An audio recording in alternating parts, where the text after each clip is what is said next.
Salut, c'est Edouard Sade et voici ma success story. Mon vrai prénom c'est Charles-Edouard. Je suis un youtubeur lifestyle, instagrammeur aussi vu que je fais des photos sur Instagram de mes looks, de ma famille. Pourquoi Edouard Sade? Tout simplement, je crois que j'étais en seconde et je voulais pas mettre sur mes réseaux Charles-Edouard. Pour moi ça faisait trop Jean-Jean. Donc du coup j'ai bougé le Charles. Et Edouard je l'ai écrit en mode anglais. Et Sade, au lycée j'étais pas quelqu'un de très heureux. Edouard triste, voilà. Mais ça a bien changé depuis ces années-là. Là je suis plus trop triste. Sur YouTube j'ai 380 000 abonnés. Sur Instagram, j'ai 81 000 ou 82 000. Sur TikTok, j'ai créé TikTok il y a un mois, donc ne me jugez pas, j'ai 60 000. Et sur Twitter, 40 000. Le réseau que je préfère, c'est YouTube, déjà en premier lieu, parce que sur YouTube, je peux vraiment mettre toutes mes conneries. Franchement, je me donne pas de limite sur YouTube. C'est vraiment moi à 1000%. Et le second que je préfère, ce serait Instagram. J'adore tout ce qui est story, les posts de mes potes, enfin j'adore. Comment j'ai décidé de me lancer sur YouTube? J'étais en plein BTS et je me suis dit, merde, à la fin de l'été, qu'est-ce que je vais faire et tout ça. J'ai attendu que mon contrat se termine, j'ai pris mon solde de tout compte, j'ai acheté caméra, éclairage, micro et j'ai commencé. J'ai fait une vidéo avec Mathis, mon petit frère, qui a fait 1 million en un mois et c'est là que ça commence à décoller. Au début, mes parents ils étaient pas très d'accord parce qu'ils me disaient que c'était juste pour me montrer. J'ai su les convaincre au fil des années que non, c'était plus que ça. La valeur ajoutée de YouTube, c'est que en fait,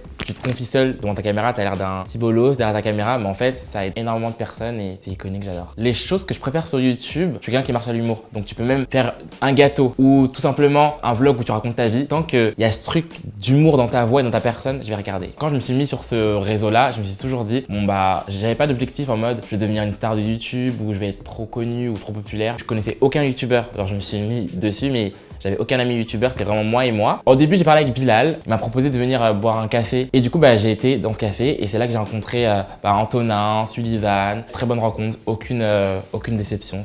Des fois, j'aime bien me prendre pour un rappeur, ce que je ne suis pas, et rapper sur tout et n'importe quoi. Donc, je vais rapper sur du papier toilette, sur une fourchette. L'idée de biscottes, franchement, vous allez trouver ça très bête, mais j'étais dans mon salon. Quand c'est un peu la fin du mois, qu'il n'y a rien à manger, mes parents, ils achètent des stocks de biscottes et j'ai voulu faire un rap sur la biscotte, mais vous savez que j'ai rien écrit. Tout est sorti de ma tête. J'ai mis ça sur Instagram et j'ai vu que les gens ont kiffé littéralement. On m'a harcelé pour enregistrer. Je trouve pas ça sérieux, j'avais pas enregistré un son qui s'appelle Biscotte. J'y suis allé et carton, je suis choqué. Donc l'idée de Raglar quand même m'est venue. En fait, un jour j'avais fait un snap où j'expliquais en fait l'harcèlement que subissent les gens et j'ai voulu utiliser un mot arabe qui est la hagra, mais je me suis trompé et j'ai dit la Raglar. Et donc du coup sur Twitter, je suis devenu un gros mème, tout le monde se foutait de ma gueule et tout ça. Et je me suis dit, si tout le monde se fout de ma gueule, moi je vais prendre ce mot et je vais faire une musique. Et je suis parti en studio, j'ai enregistré et j'ai fait le clip avec mes amis. Au début, j'étais un peu en mode oh là là mon dieu, tout le monde commence l'attention elle est sur moi, qu'est-ce que je vais faire et tout ça. Quelqu'un avait imprimé un screen de cette vidéo et l'a mis dans le métro, la ligne 9. J'étais dans le métro, j'étais un peu oppressé, j'étais une star d'un jour, c'est vraiment trop bien. L'un des plus beaux souvenirs, c'est quand je suis parti en Afrique du Sud pour une cause qui est la lutte contre le sida avec Studio 71 et franchement c'était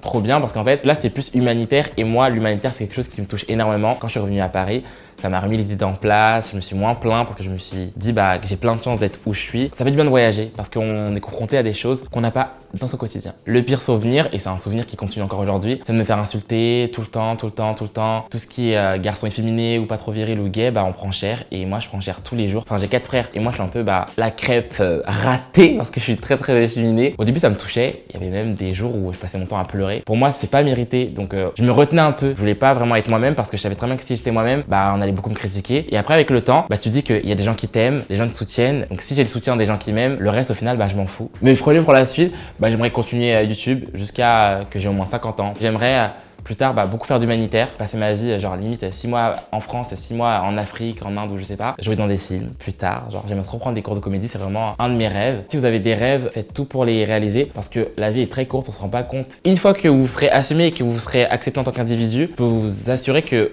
vous arriverez à tout dans la vie. Le plus dur c'est de s'assumer et de s'aimer.